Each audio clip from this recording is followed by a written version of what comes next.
Hi Stampers, it's Stampin' Texas, and thank you for joining me today as we make this adorable little reindeer treat bag. Let me show you what you're going to need to get started. First, you'll need some sort of cello bag, just like this. This particular little reindeer topper is using the top note, and it goes with the top note die and the Big Shot die cutting machine. If you have not tried the Big Shot, you've got to give it a try. I honestly cannot imagine crafting without it. So you'll need that for the base.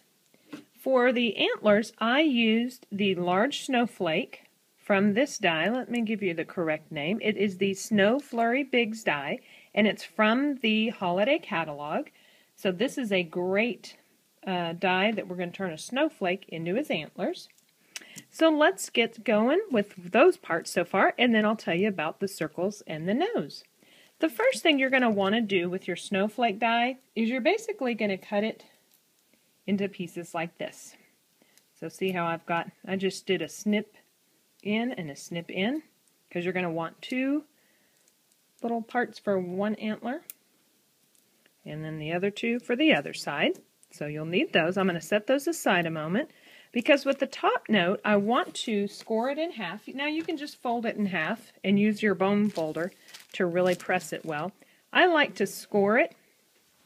Let me get that into view. And I'm just basically lining up the top corner like this and making sure I've got the right degree down there, putting the bottom point in between one of the scoring channels. So then we're just going to go like that. There we go.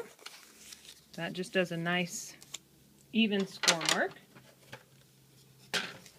Alright, so once we have that scored in half, I'm just going to lay it back open as we assemble the little reindeer's face, and I'll move that back in. Now, for the white part of the eyes, I used the 3/4 inch circle punch. For the black part of the eyes, I used the 1/2 inch circle punch. And I've got just black and white cardstock here. Behind the black, I did put some dimensionals. So let me get one dimensional. Basically, you can take one, cut it in half, like so. I'm just going to basically put it to the center like that. And I kind of like putting the eyes towards the bottom part of the circle. There we go, just peel the backing off. Like that. We'll do one more. Alright. Now, for this particular project, I just chose to use the liquid glue. You can put a little bit of snail behind here, but I thought the liquid glue was pretty easy.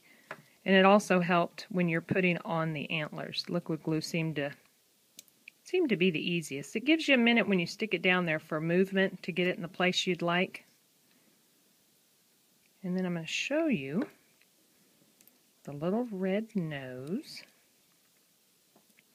I love Stampin' Up's glimmer paper. The glimmer paper is so pretty, and it's just adds the shimmer and shine and don't have the mess of glitter. Now, when you first get your glimmer paper, I wanted to share this little tip with you. You'll notice the back of the paper is really slick. Now, I can punch through that, but then the paper itself may not adhere very well to whatever project you're working on. So what I choose to do is I actually peel off, get I can cut it with my cutter and get the size, the basic size I want. But see how I'm peeling off the backing? And when I peel off the backing, you actually have very rough paper. And it does so much better when you have that rough feel to it. I just found that the adhesive really adheres better. So I'm going to take my 3/4 inch circle punch. I want to punch part of that paper that's rough. Like that. Okay, so then again with my liquid glue, I'm just going to add a little bit down here.